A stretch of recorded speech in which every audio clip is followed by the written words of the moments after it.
Hey, welcome back, everybody. We are reading Copper Sun by Sharon Draper, and we are now on chapter 20, the last chapter in part 3 from Amari's perspective, and we are on Isabelle Derby. In spite of Teeny's diminutive size, Amari noticed that no one ever questioned her authority in the kitchen, not even the white people who lived in the main house. For a slave, that was power. Isabelle Derby, the current mistress of the house, turned out to be surprisingly motherly and caring. Amari had heard whispers and rumors about her from one of the house slaves who stopped by Teeny's kitchen. Her husband controlled her every move and kept her away from everyone she had once known, they said.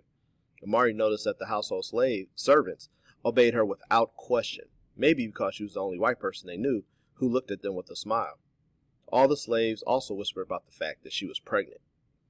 Each morning, Mr. Derby, dressed in white, as she usually was, came to Teeny's kitchen, greeted everyone with a cheerful hello, and planned the meals for the day. She would sometimes unlock the smokehouse so Teeny could choose a smoked meat if nothing fresh was available. Amari knew that Teeny would fix what she wanted to in spite of what Mrs. Derby suggested, but they had this conversation every morning anyway. "It's a lovely day, Teeny," she'd always begin. She would always glance out of the narrow door and toward the horizon as she said that. It seemed to Amari that she wished she could be in another place. "Ah, yes'm. Gonna be hot again. Hotter than a buzzard's breath." A look of wistful sorrow crossed Mrs. Derby's face. Perhaps some iced tea for Master Derby at dinner would be refreshing." Mrs. Derby always frowned as she spoke of her husband. "Yes'm. I'll be fixing fresh chicken and snow peas and hush puppies. Anything else you be wanting today?" "Maybe some of your delicious peach pie." "Already done started it, ma'am. Be real good for you and that child you carrying. You need a little meat on them bones." Mrs. Derby looked down at her swollen belly. "I pray for this child, Teeny," she said quietly. Amari watched as the woman gently rubbed her stomach. "Yes'm. Maybe that child make you happy for sure." "Perhaps," Mrs. Derby replied, the wistful look returning. Amari was fascinated with this white woman, who seemed to be so pleasant and gentle. She tried to be in the kitchen area whenever Mrs. Derby came around, because the mistress of the house had a kind word for everyone and always smelled like flowers. Amari liked the fact that she didn't look at her as if she were ugly or an animal or a piece of flesh to be used. Mrs. Derby smiled at her with genuine compassion. One early morning, when the grass was still wet with dew, Amari was returning to the kitchen with a bucket of water for Teeny. She didn't often get time alone, so she walked slowly, savoring each solitary moment, even though she knew Teeny would scold her for being late. She looked up with surprise as she almost collided with Mrs. Derby, who was walking along on the path that led to the woods. Dressed in a long, billowing gown that accentuated her pregnancy and a white hooded shawl, she looked almost like a spirit to Amari. "You are Mina, am I correct?" Mrs. Derby asked her, to Amari's surprise. Her voice sounded whispery. Nervously, Amari replied, "Yes'm." She stared down at her own bare, dirty feet, which stood so close to the fancy white shoes of the mistress. Teeny had told her never to look the masters directly in their eyes, but Amari had stolen looks at Mrs. Derby as often as she had been able to. "Are you adjusting to your life here?" the woman asked kindly. Again, Amari simply replied, "Yes'm." How could she tell this woman of the horrors of her forced nights with Clay, or her gut-wrenching longing for her mother? "It must be very difficult for you, dear," Mrs. Derby said, as if she had read Amari's mind. "I know what it is like to be unhappy." Surprised, Amari looked up. This white woman was admitting a weakness to her, a slave? Mrs. Derby smiled and reached out to touch Amari's shoulder. Amari, startled by her kind touch, gazed into eyes so green they looked unreal. She had never encountered anyone with eyes that color. Amari also noticed what might have been tears on Mrs. Derby's face, but perhaps it was just her imagination. Mrs. Derby hesitated, then said, I know about you and Clay." Amari stepped back, her heart beating fast. What did she mean, you and Clay? Did this woman think she went to his room voluntarily? Amari didn't know what to say, but didn't know how to say all the jumbled thoughts in her head. "It is an unfortunate situation," Mrs. Derby said with feeling, but I have no control over what he does. To tell you the truth, I have very little power over anything around here," she said morosely. I just want to let you know I sympathize. I hope it ends soon." Amari, whose face was hot with embarrassment, managed to stumble. Thank you, ma'am. I must go now," Mrs. Derby said suddenly, looking nervously around toward the manor house. She gave Amari one last look then, turned, and hurried back to the house. her body a silhouette against the morning sun. Later that afternoon, Amari, peeling potatoes in the corner of the kitchen, listened as Lena, one of the house slaves, gossiped with Teeny. Grasping to every word, Amari did her best to figure out the conversation. Miss Isabelle be carrying that baby real high, Teeny. I figure it's a boy. Nah, girl, Teeny commented. It's a girl for sure. Miss Isabelle deserves a pretty little girl to keep her company in that big old house. I feel sorry for her. How you feel sorry for a rich white woman? Lena asked harshly. Money ain't everything, child, and ain't none of his money belong to her. She got about as much chance to use his money as you do.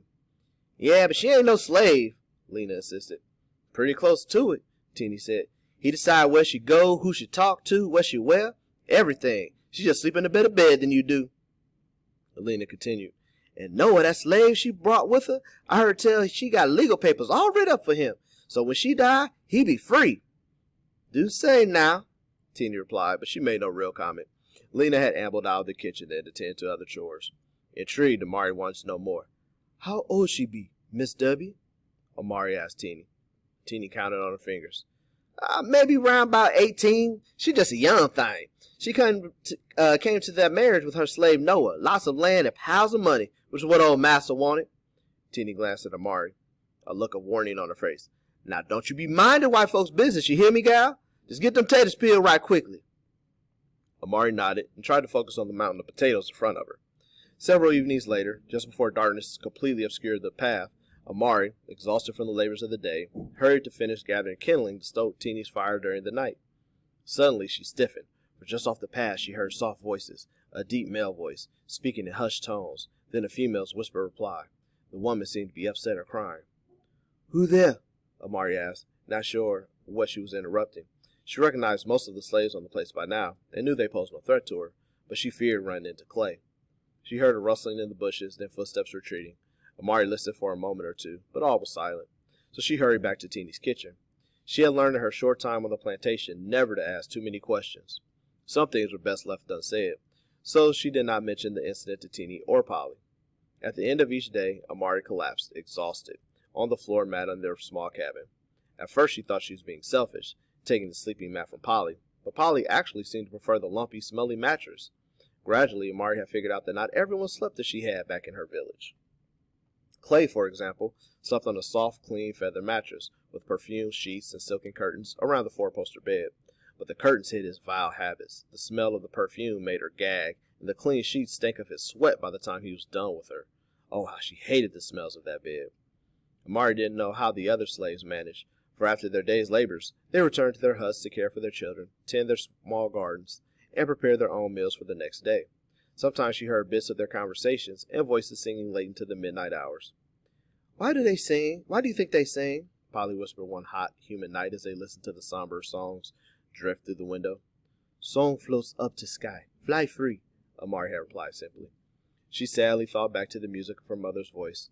She fell asleep, and thankfully on that night, she was not awakened by Tidbit. So, we finished chapter 20, just getting a little more information about Miss Isabelle Derby, who's the mistress of the house, and what can you guys kind of infer about Mrs. Derby and her relationship with Mr. Derby? How is that? We do get some context of how she feels about Mr. Derby, and also how she feels about Clay and the situation between Clay and Amari. And she seems to be very sympathetic to that. And why do you think she would be sympathetic to Amari's situation in this? So kind of think back about what Teeny was saying about her kind of being a slave herself in another sense. So we get to know a little bit more about her. She's actually much more kinder than Clay or Mr. Derby, and the slaves all pretty much like her. This is also different from the first Mrs. Derby, who everyone said was really mean and a whip a slave and a heartbeat. She must be the only kind white person on the plantation. So we kind of get to see another layer to this, and again, not how all white people are the same, even back then when it came to slavery. So we're finishing up. We'll get to the next chapter next time. Thanks for reading.